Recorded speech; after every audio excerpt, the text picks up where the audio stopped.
दोस्तों आज हम एक्सप्लेन करने वाले हैं हाल ही में आई मूवी डाकू महाराज को, जो कि आपको जरूर पसंद आएगी। इसलिए वीडियो को अभी लाइक कर दीजिए। हम चलिए कहानी शुरू करते हैं। तो मूवी की शुरुआत में हम वैष्णवी नाम की एक छोटी सी बच्ची को देखते हैं। वैष्णवी अपनी कार में बैठकर कहीं जा रही होती है। तभी उसकी कार के सामने एक खरगोश आ जाता है, जिसे देखकर वैष्णवी ड्राइवर को जल्दी से कार रोकने को कहती है। फिर कार रुकने के बाद वैष्णवी उस खरगोश को पकड़ने की कोशिश करती है। साथ ही वैष्णवी का कुत्ता भी उस खरगोश के पीछे पीछे जाने लगता है। तब वैष्णवी का डॉग उसका पीछा करते हुए एक मनोहर नाम के गुंडे के गोडाउन में घुस जाता है और वो डॉग मनोहर पर वहां भौंके जा रहा था। तब थोड़े टाइम बाद वैष्णवी भी उस गोडाउन के पास आ जाती है। यहाँ मनोहर को बार बार उस कुत्ते के भौंकने पर गुस्सा आ जाता है और वो उसे गोली से उड़ा देता है। तब वैष्णवी अपने डॉग को मरा हुआ देखकर काफी दुखी हो जाती है, क्योंकि वैष्णवी का उससे काफी ज्यादा लगाव था। तब ड्राइवर वैष्णवी को जल्दी से अपने घर पर लेकर आता है। घर पर हम वैष्णवी के नाना जी को देखते हैं।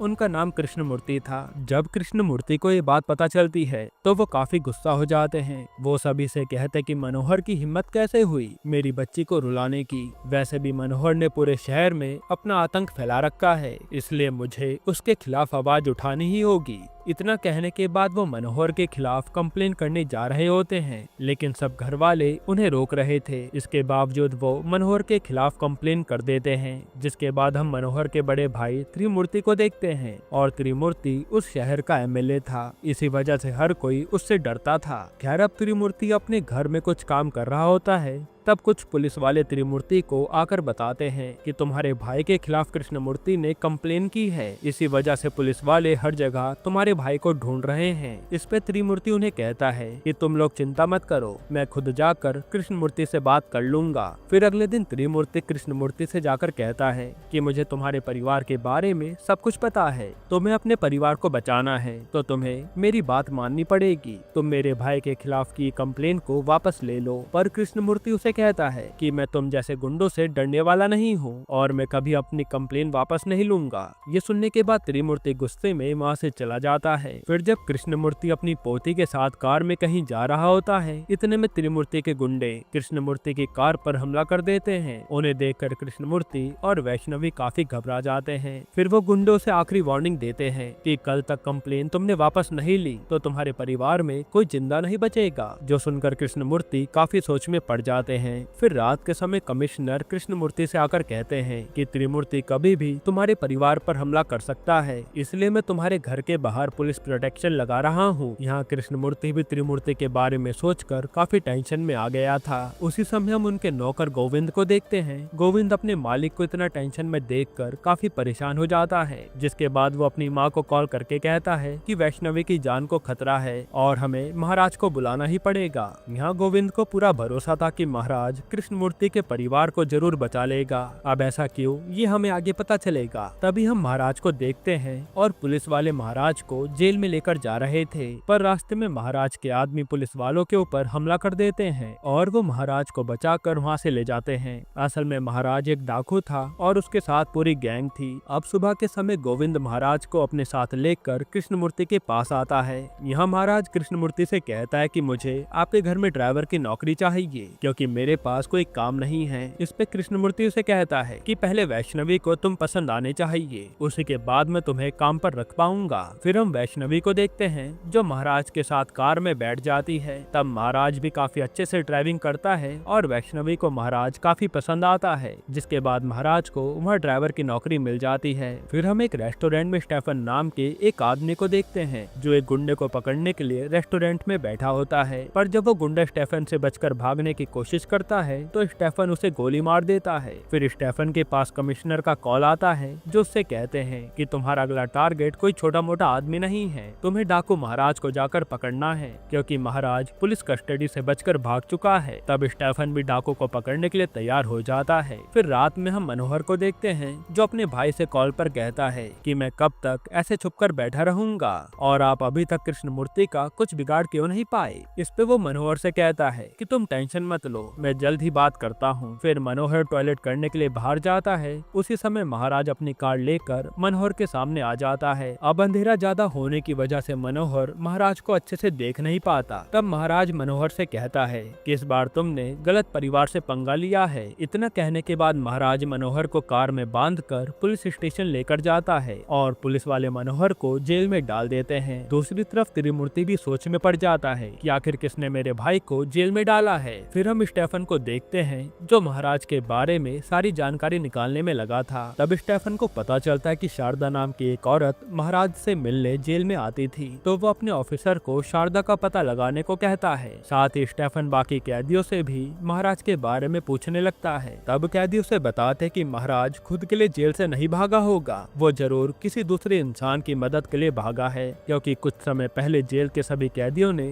जेल की दीवार तोड़कर भागने की कोशिश की थी, लेकिन महाराज ने उन्हें जेल से भागने ही नहीं दिया था। ये सब सुनकर स्टेफन हैरान हो जाता है। यहाँ महाराज हर दिन वैष्णवी को स्कूल छोड़ने जाता था और ये दोनों साथ में खूब एंजॉय करते थे। अब हम त्रिमूर्ति को देखते हैं जिसके दिमाग में कृष्णमूर्ति से बदला लेने का एक अच्छा सा प्लान आता है। असल में अगले दिन कृष्णमूर्ति के स्कूल में बच्चों का एनुअल फंक्शन था। साथ ही कृष्णमूर्ति बच्चों के लिए खाना भी बनाने वाला था, इसलिए त्रिमूर्ति अपने गुंडों से कहता है कि तुम लोग स्कूल के खाने में जाकर जहर मिला देना, इससे सभी बच्चे मारे जाएंगे और पूरा इल्जाम कृष्णमूर्ति के सर पर आएगा। तब त्रिमूर्ति के कहने पर गुंडे स्कूल के खाने में जहर मिलाने जाते हैं, पर जब तक वो खाने में जहर मिला पाते उससे पहले ही वहाँ महाराज आ जाता है, जो उन गुंडों को मार मार कर उनकी हालत खराब कर देता है। फिर त्रिमूर्ति अपने गुंडों की ऐसी हालत देखकर कुछ समझ नहीं पाता कि आखिर उन सभी को इतनी बुरी तरह से किसने मारा है। तभी त्रिमूर्ति को महाराज का कॉल आता है जो उसे कहता है कि इस बार मैंने सिर्फ तुम्हारे गुंडों को मारा है, लेकिन अगली बार तुम्हारी बारी होगी। जो सुनकर त्रिमूर्ति काफी डर जाता है। इसके बाद हम स्टेफन को देखते हैं जो इंद्र नाम के एक मिनिस्टर के पास आता है। असल में मिनिस्टर की भी महाराज से दुश्मनी थी। महाराज की वजह से इंद्र की पोस्ट उसके हाथों से चली गई थी। वहाँ इंद्र उसे बताता है कि महाराज की गैंग में 4 लोग हैं और महाराज का सबसे ईमानदार आदमी गोविंद है। ये वही गोविंद है जो कृष्णमूर्ति के यहाँ काम करता था। तब इंद्र स्टेफन को गोविंद की माँ का एड्रेस भी देता है। यहाँ जब त्रिमूर्ति अपने भाई के साथ जेल में बैठकर बात कर रहा होता है, इतने में उसे बबलू ठाकुर का कॉल आता है। बबलू उसे गुस्से में कहता है कि तुम्हारी वजह से पुलिस ने हमारी कंपनी को बंद करके रखा है। अगर तुमने पुलिस से बचकर माल मेरे पास नहीं पहुँचाया तो मैं तुम्हें जिंदा नहीं छोड़ूंगा। तब हमें पता चलता है कि त्रिमूर्ति भी बबलू के लिए काम करता था और त्रिमूर्ति अपनी कंपनी में चाय पत्ती की आड़ में कोकेन के पौधे उगाया करता था। फिर हम महाराज को देखते हैं। महाराज वैष्णवी और सीमा के साथ मार्केट घूमने आया था, लेकिन तभी कुछ गुंडे आकर वैष्णवी को अपने साथ उठाकर ले जाने लगते हैं, जिन्हें देखकर महाराज और सीमा भी उन गुंडों का पीछा करते हैं। तब वो गुंडे एकदम से वैष्णवी को चलती कार से नीचे फेंक देते हैं, मगर जमीन पर गिरने से पहले ही महाराज वैष्णवी को बचा लेता है, जिसके बाद वो एक एक करके सभी गुंडों को मार डालता है। इसके बाद महाराज जब जाने लगता है तभी उसकी कार खराब हो जाती है, इसलिए उन्हें रात के समय जंगल में ही रुकना पड़ता है। जिसके बाद वैष्णवी देखती है कि महाराज के हाथ से खून निकल रहा है। ये देखकर वो काफी इमोशनल हो जाती है और जल्दी से उसके हाथ पर पट्टी बांधती है। यहाँ महाराज भी वैष्णवी को अपनी बेटी की तरह मानता था और वो वैष्णवी से वादा करता है कि मैं हमेशा तुम्हारा ख्याल रखूंगा और कोई चाहकर भी तुम्हारा कुछ बिगाड़ नहीं पाएगा। इसके बाद जब त्रिमूर्ति अपनी कंपनी में जाता है तभी उसे कंपनी में महाराज दिखता है, जिसे देखकर वो काफी घबरा जाता है। महाराज त्रिमूर्ति से कहता है कि मैं तुम्हारे बेटे को जेल में डालने वाला हूँ और आज के बाद तुमने कृष्णमूर्ति के परिवार की तरफ आंख उठाकर भी देखी तो मैं तुम्हारी आंखें नोच लूंगा। इतना कहने के बाद वो वहाँ से चला जाता है। फिर थोड़े टाइम बाद महाराज वैष्णवी को सुरक्षित कृष्णमूर्ति के पास लेकर आता है और जब कृष्णमूर्ति को ये बात पता चलती है कि महाराज ने गुंडों से वैष्णवी को कैसे बचाया था, तब कृष्णमूर्ति महाराज के पैर छूकर उसे शुक्रिया कहते हैं। लेकिन इतने में महाराज के पास स्टेफन आता है और वो महाराज से कहता है कि मैंने आखिरकार तुम्हारा पता लगा ही लिया, अब तुम्हें मेरे साथ जेल चलना पड़ेगा, वरना मैं कृष्णमूर्ति के पूरे परिवार को तुम्हारी सच्चाई बता दूंगा। इस पे महाराज न चाहते हुए भी उसके साथ चलने के लिए तैयार हो जाता है, पर वैष्णवी महाराज को जाते हुए देखकर काफी दुखी थी। फिर महाराज के जाने के बाद कृष्णमूर्ति के घर पर बबलू आता है और वो उससे कहता है कि तुम्हारी वजह से पुलिस ने त्रिमूर्ति की कंपनी को लॉक कर दिया है और मैं चाहकर भी अपना कोकेन नहीं निकाल पा रहा, इसलिए तुम अपना केस वापस ले लो। मगर इस बार भी कृष्णमूर्ति उसकी बात नहीं मानता। फिर रात के समय स्टेफन कृष्णमूर्ति को मारने का प्लान बनाता है। असल में स्टेफन का प्लान था कि वो पहले कृष्णमूर्ति के परिवार को मारेगा और फिर वो कंपनी में से कोकेन चुरा लेगा। तभी स्टेफन के पास त्रिमूर्ति भागते हुए आता है। वो उसे कहता है कि अगर कृष्णमूर्ति को मारने के बाद मेरी कंपनी में जबरदस्ती कोकेन लेकर जाओगे तो पुलिस सारा इल्जाम मेरे ऊपर डाल देगी, साथ ही मुझे एमएलए की पोस्ट से भी निकाल दिया जाएगा। इसी वजह से त्रिमूर्ति स्टेफन को रोकने की कोशिश कर रहा था, लेकिन स्टेफन त्रिमूर्ति को ही चाकू मार देता है, जिससे उसकी हालत खराब हो जाती है। फिर स्टेफन के सारे गुंडे कृष्णमूर्ति के घर में घुसकर सभी पर हमला कर देते हैं और घर में सीमा और गोविंद उन गुंडों से लड़ रहे थे। उसी समय गुंडों की नजर वैष्णवी पर जाती है तो वो गुंडे वैष्णवी को मारने ही वाले होते हैं, पर इतने में वहाँ महाराज आ जाता है। यहाँ हमें पता चलता है कि महाराज के लोगों ने कमिश्नर को किडनैप कर लिया था, इसी वजह से स्टेफन को महाराज को छोड़ना पड़ा। यहाँ महाराज को देखकर सभी लोग खुश हो जाते हैं और महाराज उन सभी गुंडों को चुन चुन कर मार डालता है। फिर गुंडों को मारने के बाद महाराज बबलू को मारने जाता है। तभी बबलू को उसके चाचा बलवंत ठाकुर का कॉल आता है, जिनसे बबलू कहता है कि महाराज मुझे मारने वाला है। लेकिन जब तक बबलू अपनी जान बचाकर भाग पाता, उससे पहले महाराज उसे मार डालता है। हालांकि इस लड़ाई में महाराज की हालत काफी खराब हो गई थी, जिसके बाद सभी लोग जल्दी से महाराज को हॉस्पिटल लेकर जाते हैं और हॉस्पिटल में कृष्णमूर्ति गोविंद से पूछता है कि आखिर महाराज है कौन और वो हमारी जान बचाने के लिए गुंडों से अकेला लड़ क्यों रहा था। इस पे गोविंद उसे पूरी कहानी सुनाने लगता है कि कई साल पहले की बात है, हमारे गाँव में सभी लोग एक एक बूंद पानी के लिए तरसते थे। सभी लोगों को पानी पीने के लिए ठाकुरों के पास काम करना पड़ता था और उन तीनों ठाकुरों का नाम था पृथ्वीराज, यशवंत और बलवंत। वो तीनों अपने खदान में सभी गांव वालों से जबरदस्ती काम कराते थे और अगर कोई भी गांव वाला उनके खिलाफ आवाज उठाता था तो बलवंत उस आदमी को जान से मार डालता था। फिर एक दिन गांव में एक इंजीनियर आता है, उसका नाम महाराज था। गांव वाले महाराज के पास अपनी आस लेकर जाते हैं तो महाराज भी गांव वालों के दुख को समझकर उनकी मदद करने के लिए तैयार हो जाता है। जिसके बाद ये सब मिलकर गांव में एक डैम बनाने की तैयारी करते हैं, लेकिन डैम बनाने के लिए उन्हें कलेक्टर की इजाजत चाहिए थी। इसलिए महाराज कलेक्टर नंदिनी के पास जाकर उन्हें गांव वालों की तकलीफ बताता है तो नंदिनी महाराज की मदद करने का वादा करती है। फिर अगले दिन महाराज ठाकुरों से मिलने उनके घर पर जाता है। घर पर बलवंत महाराज से कहता है कि तुम डैम बनाने का ख्वाब छोड़ दो, जिसके बदले में मैं तुम्हें काफी सारे पैसे दूंगा।